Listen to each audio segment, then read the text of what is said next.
Hello everyone, welcome to black mirror horror. कैसे हैं आप सब? आई होप आप सब ठीक होंगे। आज मैं आप सभी के लिए एक बहुत ही अलग और बहुत ही ख़ास किस्म की कहानी लेकर आई हूँ और उम्मीद करती हूँ कि आपको ये कहानी पसंद आएगी। कहानी पसंद आए तो इस वीडियो को लाइक और चैनल को सब्सक्राइब ज़रूर कीजिएगा और साथ ही बेल आइकन को ज़रूर ऑन कर लीजिए।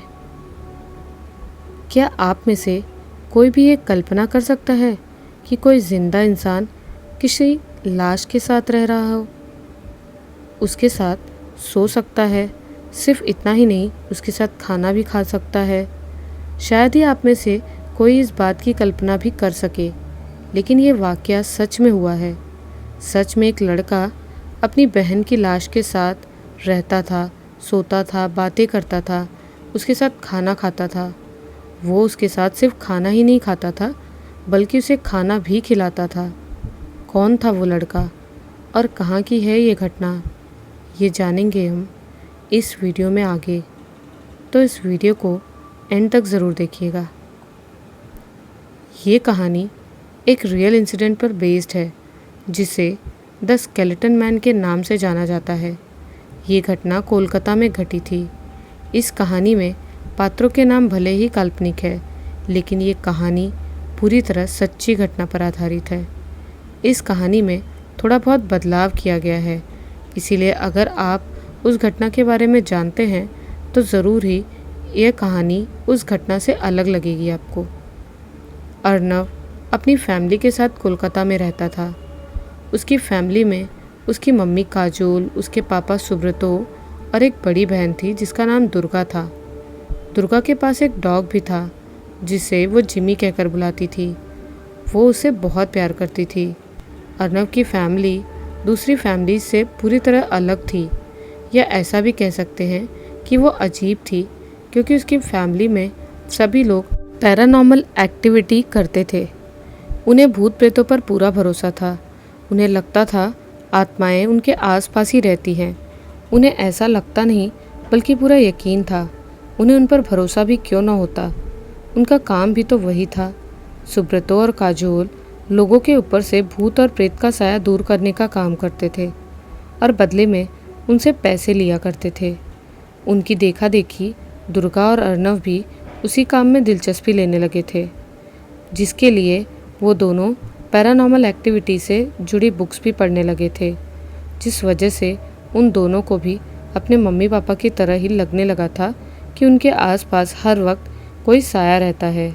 लेकिन वो दोनों उस साये से डरने की बजाय उससे बात करने की कोशिश करते थे, उसे अपने सामने आने के लिए कहते थे, लेकिन वो साया उनके पास नहीं आता था।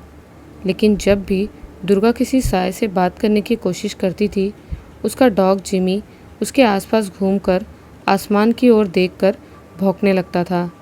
यह देखकर दुर्गा समझ जाती थी कि कोई ना कोई रूह उसके आसपास है, क्योंकि वो समझती थी कि डॉग्स के सेंसेस इतने स्ट्रांग होते हैं कि वो रूहों को सेंस कर सकते हैं। सिर्फ सेंस नहीं बल्कि उन्हें देख भी सकते हैं। एक रात जब दुर्गा के घर वाले अपने अपने कामों में लगे हुए थे, वो कोई बुक पढ़ रहा था, कोई क्लाइंट से बात कर रहा था, तो कोई खाना बना रहा था, तब दुर्गा उस आत्मा को बुलाने की कोशिश कर रही थी। उसके लिए उसने एक बुक में देखकर मंत्र पढ़ना शुरू कर दिया। कुछ देर तक मंत्र पढ़ने के बाद उसे एहसास हुआ जैसे उसके आसपास कोई परछाई घूम रही है। वो परछाई उसे साफ साफ नहीं दिखाई दे रही थी, लेकिन वो उसे महसूस कर रही थी। रूह को अपने पास महसूस करके वो उससे बात करने की कोशिश कर रही थी। वो उससे उसका नाम पूछ रही थी और ये भी कि वो उसके घर में क्या करने आई है, लेकिन वो रूह उसकी बात का जवाब नहीं दे रही थी। शायद दे भी रही थी, लेकिन दुर्गा उसे समझ नहीं पा रही थी। तभी उसका डॉग जिमी वहाँ आ गया और उस रूह पर भौंकने लगा, जिस वजह से वो वहाँ से भाग गई। उसके चले जाने के बाद दुर्गा ने फिर से उसे बुलाने की कोशिश की, लेकिन वो दोबारा नहीं आई। दुर्गा ने उस रूह के बारे में अपने मम्मी पापा को भी बताया, लेकिन उनमें से किसी ने भी उसकी बात पर गौर नहीं किया। वो बस उस रूह को दूसरी रूहों जैसा ही समझ रहे थे। लेकिन दुर्गा बार बार कह रही थी कि वो इस घर में किसी मकसद से आई है। हो सकता है उसका इस घर में कुछ है, या फिर इस घर के किसी आदमी ने उसका कुछ बिगाड़ा है या गलत किया है। काजोल और सुब्रतों का तो काम ही आत्माओं को भगाना था, इसीलिए उन्होंने न जाने कितनी आत्माओं को भगाया होगा। वो किस किस पर ध्यान देते, इसलिए वो उन आत्माओं से डरने की बजाय उन्हें इग्नोर करने लगे थे। यही कारण था कि वो दोनों दुर्गा की बातों पर ध्यान नहीं दे रहे थे। उस रात की घटना को 10 दिन बीत जाने के बाद 11वें दिन काजोल घर के बाहर बने छोटे से गार्डन में रखी चेयर पर बैठी लाल किताब नाम की बुक पढ़ रही थी। वो बुक बहुत दिनों से पढ़ रही थी। उस बुक से उसके बारे में कहा जाता है कि वो पैरानॉर्मल एक्टिविटीज़ से जुड़ी सबसे बेस्ट बुक में से एक है, लेकिन उसे पढ़ने वाले को हमेशा ही उसकी जान का खतरा रहता है, क्योंकि वो उसे बीच में नहीं छोड़ सकता। अगर कोई एक बार लाल किताब पढ़ना शुरू कर दे तो उसे वो किताब पूरी ही पढ़नी पड़ती है। पूरी पढ़ने के बाद ही उसके साथ अच्छा होगा, इस बात की भी कोई गारंटी नहीं है। हो सकता है उसे पूरा पढ़ने वाला इंसान पागल हो जाए। लाल किताब पढ़ने वाले शख्स को हमेशा ही अपने आसपास बुरी शक्तियों का एहसास होता है। उसे लगता रहता है जैसे वो शक्ति उसे नुकसान पहुंचा देगी, और कई बार तो किताब पढ़ने वाले को डर के कारण हार्ट अटैक भी आ जाते हैं।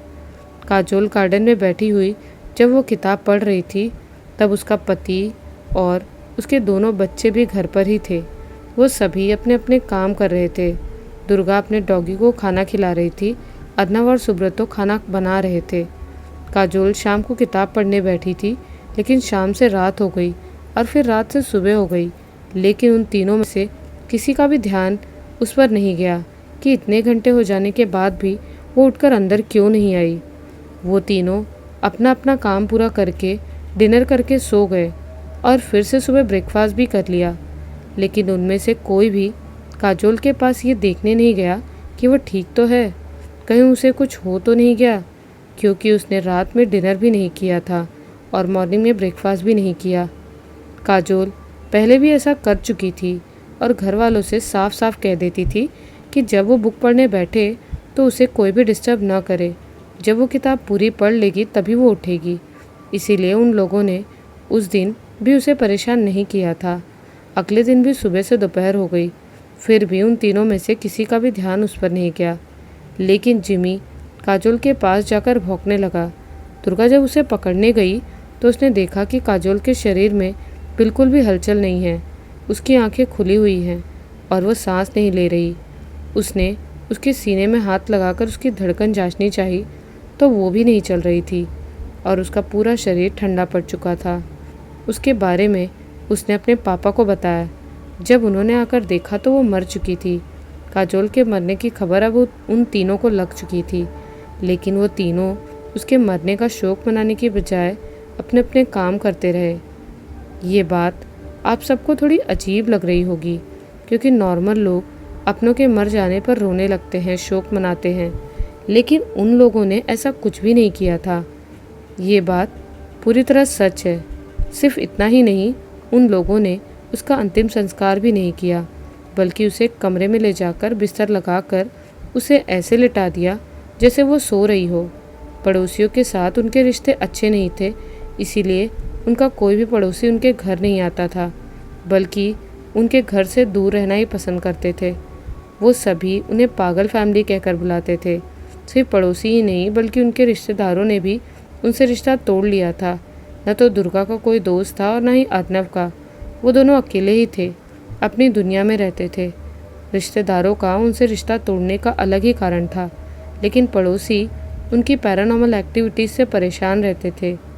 उनके साथ जब भी कुछ गलत या डरावना होता तो वो लोग उसका इल्ज़ाम इन लोगों पर ही लगा देते, जिस वजह से उनका हमेशा अपने पड़ोसियों से झगड़ा होता रहता था।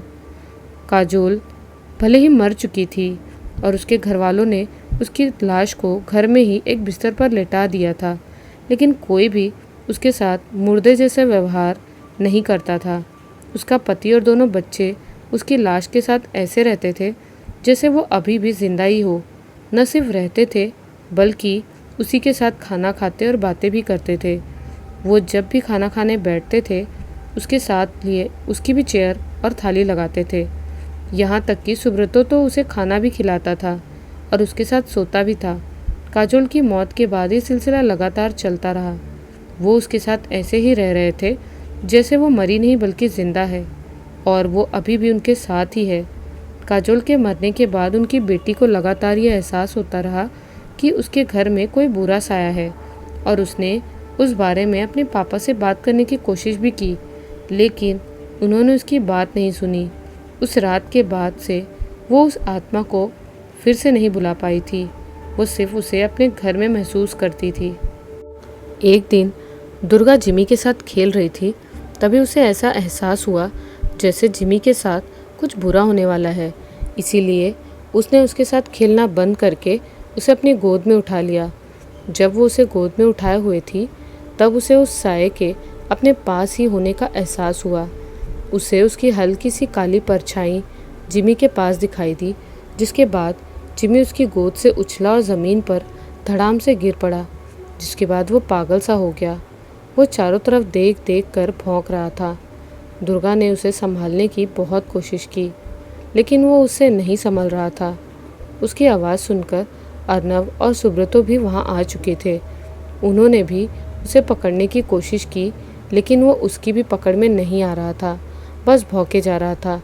भौंकने के साथ जिमी डर के मारे कांप भी रहा था।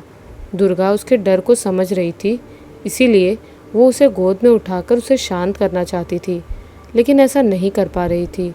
उस दिन के बाद से जिमी की तबीयत खराब हो गई थी। वो न तो कुछ खाता था और न ही पानी पीता था, बस सारा दिन अपने आसपास देखकर भौंकता रहता था। दुर्गा ने उसे डॉक्टर को भी दिखाया, लेकिन उसके इलाज का भी उस पर कोई असर नहीं हुआ। जिसके बाद उसके पापा ने जिमी की झाड़ फूंक भी की, लेकिन उसका भी उस पर कोई असर नहीं हुआ।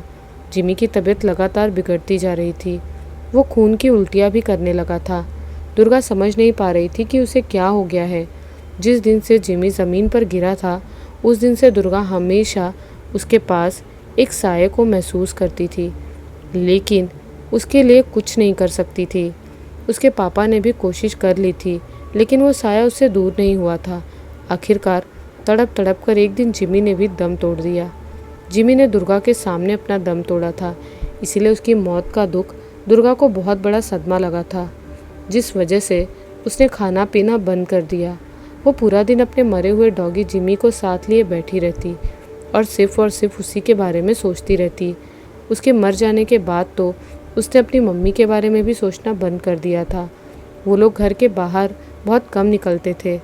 मार्केट का काम सुब्रतो कर लिया करता था, जिस कारण उनके आसपास रहने वाले लोगों को उनके बारे में कुछ भी नहीं पता होता था कि वो क्या कर रहे हैं, क्या नहीं कर रहे हैं। उनके क्लाइंट ही उन्हें फ़ोन करते थे, जिसके बाद वो उनके पास जाते थे। अपने डॉगी जिमी की मौत का सदमा दुर्गा बर्दाश्त नहीं कर पाई और एक दिन उसने भी अपना दम तोड़ दिया।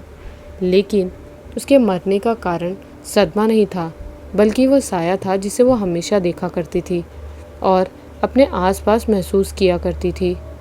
उसकी बात पर कोई भी भरोसा नहीं करता था, इसलिए उसने इस बार अपने पापा से उसके बारे में कुछ भी नहीं बताया था। उसकी मम्मी पापा उसकी बात पर भरोसा नहीं करते थे, या फिर वो लोग उस साये के बारे में जानते थे, क्योंकि जब भी उसने उस साये के बारे में अपनी मम्मी या पापा से बात करने की कोशिश करती थी, वो अजीब ढंग से बिहेव करने लगते थे। उन्हें देखकर ऐसा लगता था जैसे वो उससे डर रहे हो। 1 महीने के अंदर अंदर काजोल, जिमी और दुर्गा की जानें जा चुकी थी, लेकिन सुब्रतो और अर्नव के लिए तो जैसे कुछ हुआ ही नहीं था। वो दोनों बिल्कुल नॉर्मल ही थे। उन्होंने दुर्गा की लाश का भी अंतिम संस्कार नहीं किया, बल्कि उसे काजोल की लाश के बगल में लिटा दिया था, और वो दोनों उन दोनों की लाशों के साथ खाना खाते और उनसे बातें करते थे। वो दोनों पहले जैसे ही नॉर्मल लाइफ जी रहे थे, जैसे कुछ हुआ ही नहीं है। दुर्गा को दिखने वाला साया उसके मरने के बाद सुब्रतो को दिखने लगा था। न सिर्फ वो साया, बल्कि दुर्गा का साया भी वो मरने के बाद भी उससे उस साये के बारे में सुब्रतो को आगाह करती रही, लेकिन वो उस साये के बारे में शायद कुछ भी नहीं कर सकता था। एक दिन सुब्रतो बाथरूम में बाथटब में नहा रहा था, तभी उसके सामने दुर्गा का साया आ गया और बोला, पापा। वो बुरी शक्ति आपके साथ कुछ बहुत बुरा करने वाली है, उससे बचकर रहना। उसकी बात सुनकर वो बोला, कौन सी बुरी शक्ति? यहाँ कोई बुरी शक्ति नहीं है। तुम मर गई है ना, तो अब यहाँ से जा, मुझे परेशान मत कर, नहाने दे चैन से। इतना बोलकर वो नहाने लगा। नहाते नहाते उसे ऐसा लगा जैसे कोई उसके सामने आकर खड़ा हो गया हो, जिसके बाद वो अजीब हरकतें करने लगा। बाथ टब में बैठे बैठे वो कभी ज़ोर ज़ोर से हंसता तो कभी ज़ोर ज़ोर से रोता। उस समय अर्नव किचन में खाना बना रहा था। उसने भी उसकी आवाज़ सुनी तो उसने उससे पूछा भी कि क्या हुआ, लेकिन उसने उसकी बात का कोई जवाब नहीं दिया। जब अर्नव के पापा ने उसकी बात का कोई जवाब नहीं दिया तो वो खाना बनाने के काम में लग गया। हंसने और रोने के बाद सुब्रतो बाथ टब से नीचे उतरा और किचन तक गया। वहाँ जाकर वो वहाँ एक बोतल में रखा केरोसिन ले आया। वो सिगरेट तो पीता ही था, इसीलिए उसके पास लाइटर पहले से ही था। जब वो किचन से केरोसिन निकाल रहा था तब प्रणव ने उससे पूछा वो केरोसिन का क्या करेगा, लेकिन उसने उसकी बात को अनसुना कर दिया, जिसके बाद उसने भी उस पर ध्यान नहीं दिया। सुब्रतो वो केरोसिन की बोतल बाथरूम ले गया और बोतल का ढक्कन खोलकर पूरा केरोसिन बाथ टब में डाल दिया, जिसके बाद वो खुद भी उसमें बैठ गया। वो उस समय खुद के वश में नहीं था, उसी साये के वश में था जिसके बारे में दुर्गा उसे बताने की कोशिश कर रही थी। बाथ टब में बैठे बैठे सुब्रतो ने सिगरेट जलाई और जलता हुआ लाइटर बाथ टब में डुबो दिया। बाथ टब में केरोसिन था तो पूरा बाथ टब जलने लगा। उस आग में सुब्रतो भी जलने लगा, लेकिन उसके मुंह से चीख नहीं निकल रही थी। वो चुपचाप बैठ सिगरेट पीता रहा। आग लगने की वजह से बाथरूम में धुआं हो गया था, जो घर से बाहर निकल रहा था और किचन तक भी जा रहा था। बाथरूम से निकलता हुआ धुआं देख अर्नव ने बाथरूम का दरवाज़ा खोलने की कोशिश की, लेकिन वो अंदर से बंद था, जिस वजह से नहीं खुला। जिसके बाद अर्नव ने दरवाज़ा तोड़ने की भी कोशिश की, लेकिन वो दरवाज़ा तोड़ने में नाकामयाब रहा। उसने अपने पापा को आवाज़ भी लगाई, लेकिन उसने उसकी किसी भी बात का जवाब नहीं दिया। अर्नव बाहर से दरवाज़ा खोलने की कोशिश कर रहा था और अंदर सुब्रतो दम तोड़ चुका था। उसकी मौत उसके घर के बहुत से राज खोलने वाली थी। उसके घर से धुआं निकलता देख उसके पड़ोसियों ने फायर ब्रिगेड को उसकी जानकारी दे दी, जिसके कुछ देर बाद ही उसके घर फायर फाइटर्स पहुंच गए। उन्होंने सबसे पहले बाथरूम की आग बुझाई, जिसके बाद वो लोग घर के बाकी कमरों की भी तलाशी लेने लगे कि वहां तक भी तो आग नहीं पहुंच गई। तलाशी के दौरान उन्हें काजोल और दुर्गा की लाशें मिली। वो सुब्रतो की लाश पहले ही बाथरूम से निकाल चुके थे। वो लाशें पूरी तरह कंकाल में बदल चुकी थी। उनके शरीर का मांस पूरी तरह कीड़े मकोड़े खा गए थे। सिर्फ इतना ही नहीं, उन्हें उन लोगों की लाशों के पास ही दुर्गा के डॉग का भी कंकाल मिला।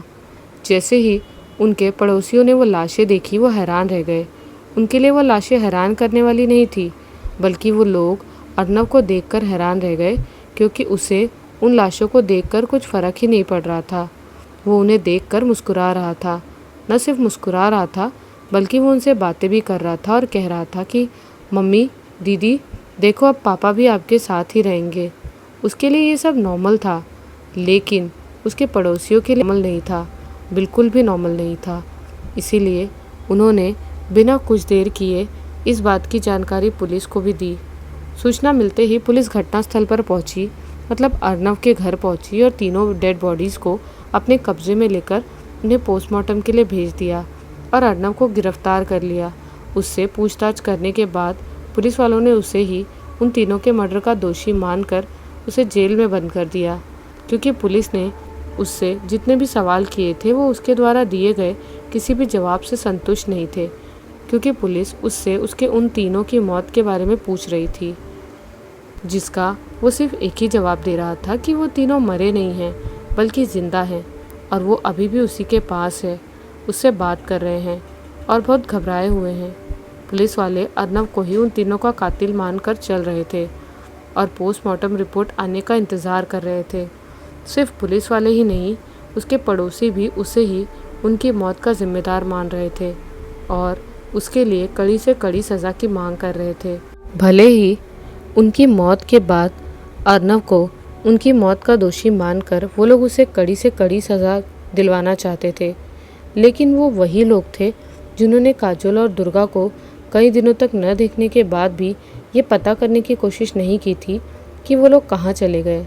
काजोल, दुर्गा और सुब्रतो की डेड बॉडीज़ की पोस्टमार्टम रिपोर्ट आने के बाद पुलिस वालों को पता चला कि उनमें से दुर्गा और काजोल की मौत नेचुरली हुई है और सुब्रतो की मौत का कारण नेचुरली नहीं है, बल्कि वो जलकर मरा है, वो भी खुदकुशी करके। क्योंकि अगर उसे किसी ने मारा होता तो उसके शरीर पर ज़बरदस्ती करने के निशान होते। जब वो जल रहा था तब वो छटपटाता, लेकिन पोस्टमार्टम में ऐसी किसी भी बात का जिक्र नहीं था। और काजोल की मौत हार्ट अटैक की वजह से हुई थी, जबकि दुर्गा की मौत भूख की वजह से हुई थी। पोस्टमार्टम रिपोर्ट आने के बाद उन तीनों की मौत की वजह तो साफ हो चुकी थी, इसीलिए उन्हें एक बात बहुत अजीब लग रही थी कि जो काजोल और दुर्गा के पेट में खाना मिला था वो उनके मरने के बाद किसी ने उनके पेट में डाला था। पोस्टमार्टम रिपोर्ट आने के बाद उन्होंने फिर से अर्नव से पूछताछ की और उन्हें पोस्टमार्टम रिपोर्ट के बारे में बताया। पोस्टमार्टम रिपोर्ट के बारे में जानकर भी वो अपनी बात पर अड़ा रहा कि उसकी फैमिली में किसी की भी मौत नहीं हुई है, वो सभी जिंदा हैं। वो सब लोगों के लिए खाना बनाया करता था और वो सब लोग साथ में बैठकर खाना खाया करते थे। वो उस समय भी अपनी मम्मी और दीदी से बात करता रहा। उसे इस तरह देखकर पुलिस वाले उसे मानसिक रोगी समझने लगे और उसका इलाज करवाने के लिए मेंटल हॉस्पिटल भेज दिया, जहां उसका काफ़ी लंबे समय तक इलाज चला, लगभग 6 सालों तक, जिसके बाद उसे ठीक समझकर छोड़ दिया गया। पोस्टमार्टम से पहले ही ये साबित हो चुका था कि उसने उन तीनों में से किसी का भी मर्डर नहीं किया था, इसीलिए उस पर कोई भी क्रिमिनल चार्जेस नहीं लगे थे। घर आने के बाद भी उसने अपने मम्मी, पापा और दीदी से बात की और करता रहता था। उनसे बात करने के दौरान उसके पापा ने उससे कुछ ऐसा बताया जिसे जानकर वो बहुत ज़्यादा डर गया और वो भी उनके पास आने की ज़िद करने लगा, मतलब कि वो भी मरने की ज़िद करने लगा। उसके दिमाग में पैरानॉर्मल एक्टिविटी की क्रियाएं इतनी ज़्यादा असर कर चुकी थी कि वो मौत से नहीं डरता था।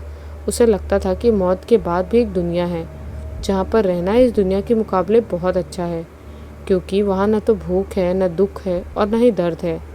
मेंटल हॉस्पिटल से वापस आने के बाद कुछ दिनों तक तो अर्नव बिल्कुल ठीक रहा, लेकिन जब से उसके पापा की रूह ने उसे वो बात बताई थी तब से वो बहुत परेशान और खोया खोया रहने लगा था।